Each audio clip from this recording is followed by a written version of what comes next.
structural conceptualization. So, before anything else, para hindi kayo mahirapan or baka malito, okay, ang structural conceptualization ay malaki ang pinagkakaiba niyan sa structural design. Kasi structural design is normally done by engineers. So, itong structural design subjects, although ito yung subjects ng board exam prior to RA 9266, before 2004 happened, okay, pag sinabi mo kasing structural design, ito yung computation ng columns, yung design ng columns, ng beams, ng trusses. At dito lalabas yung mga pinag-aralan nyo ng college sa strength of materials, theory of structures, saka sa ano ba, structural design of concrete, structural design of timber, yon. Although, wala na kasing structural design ngayon sa board exam. Ibig sabihin, hindi na tayo nagko-compute sa board exam ng structural, okay? Yung mga stresses equals to force over area, okay, yung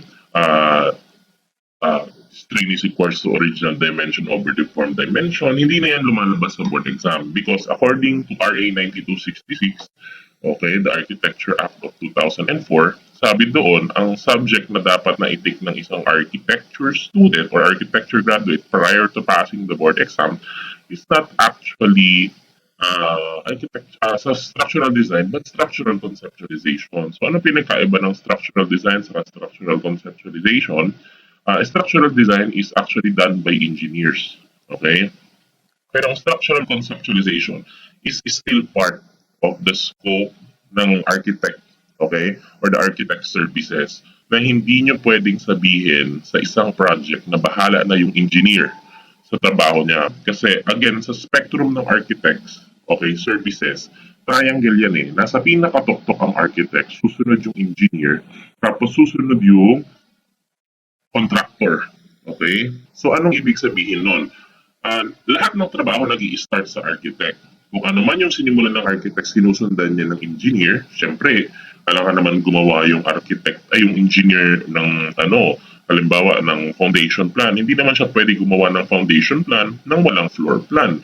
Hindi siya pwedeng gumawa ng roof framing plan kung walang roof plan. So nag-i-start lahat sa architect. Siyempre nakakatawa naman isipin na meron ng foundation plan yung building, wala pang floor plan na ginagawa yung architect. So kung titignan nyo guys, lahat ng trabaho nagsisimula yan sa architect, tapos dinidesign ng engineers, tapos pinatayo ng contractor. So hindi nyo pwedeng sabihin sa kausap nyo or sa kahit sinong tao na trabaho ng engineer yan, bahala siya. Why? Because mali ng engineer, mali din ng architect. Nakukuha nyo?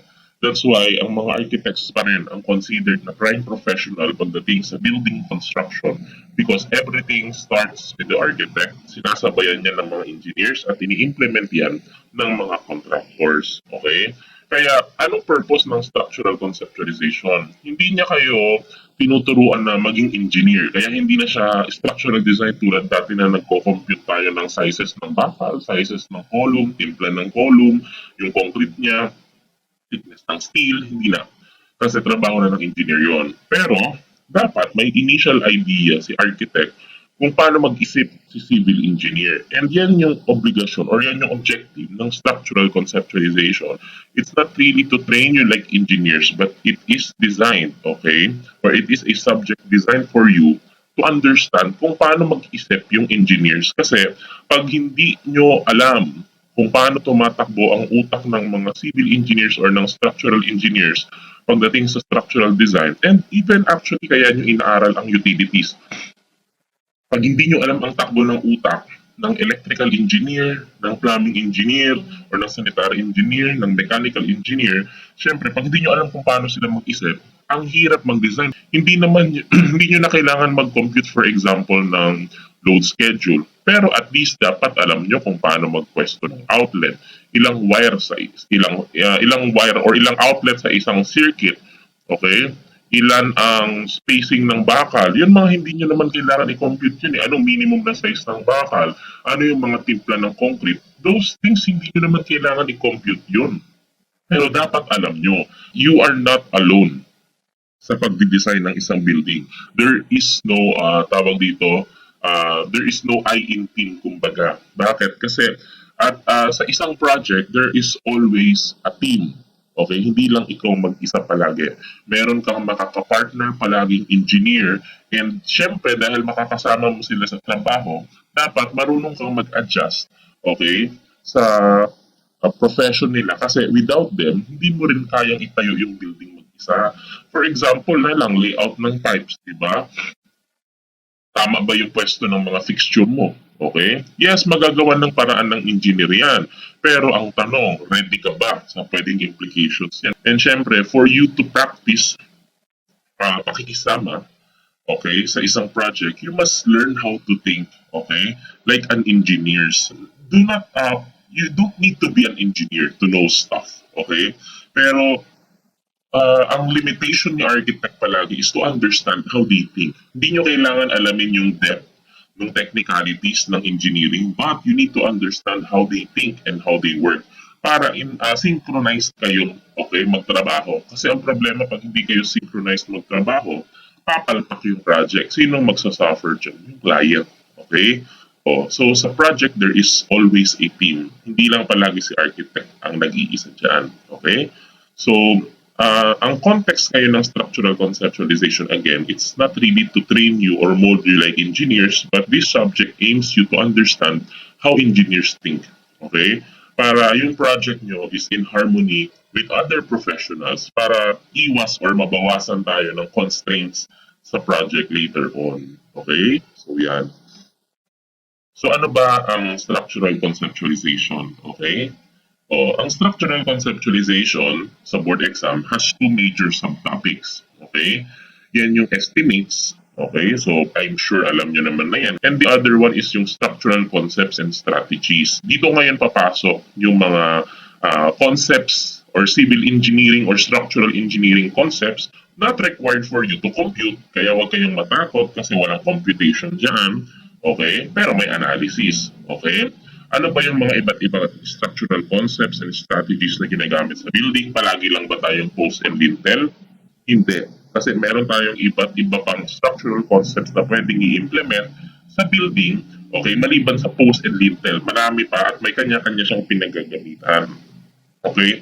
Actually, the sole purpose of studying structural conceptualization, especially mga structural concepts, okay, it also helps you to widen or to broaden your creativity kasi nilalawakan niya, okay, yung iba't ibang structural concepts na pwede mong gamitin sa isang building, hindi lang post and lintel, okay? It actually enhances your creativity, okay? It gives you more, tawag dito, opportunities to think of other solutions, hindi lang palagi poste at biga.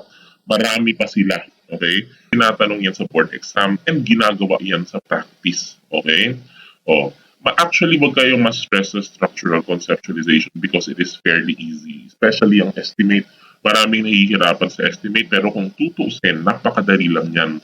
Even yung mga tao sa job site na walang formal education, yung mga karpentero, yung mga foreman, mga tubero, sila kaya nilang mag-estimate eh. Ikaw nakatapos ka ng architecture, tapos hirap ka mag-estimate, I don't see any reason para mahirapan ka. Kasi even itong mga taong ito, wala silang formal education, they can estimate. So, anong reason para ikaw ay mahirapan mag-estimate? It's either ayaw mo lang tong subject or ayaw mo lang talaga. Yun lang talaga ang problema dyan. Ayaw mo ng subject or ayaw mo ginagawa. Okay, itong ganitong ka-technical na stuff. Actually, it's not really technical kasi uulitin ko sa inyo. Even people without formal education can do this. So, kaya nyo rin. Okay? Okay, huwag kayong masyado kabahan. Mas nahirapan pa ako sa architectural styles and exteriors, saka architectural interiors kasi napaka-subjective ng tanong.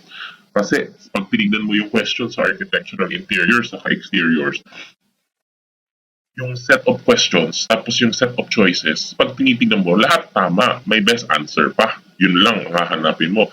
Eh dito pag nag-estimate ka, estimate is computation, okay? And computation is math. And math is exact science. May eksakto kang sagot. So, hindi ka pwedeng manghula, okay? Pero may sagot ka kung marunong ka mag-estimate. Lalabas sa board exam yung principles, okay? Yung underlying principles and yung mga concepts, okay?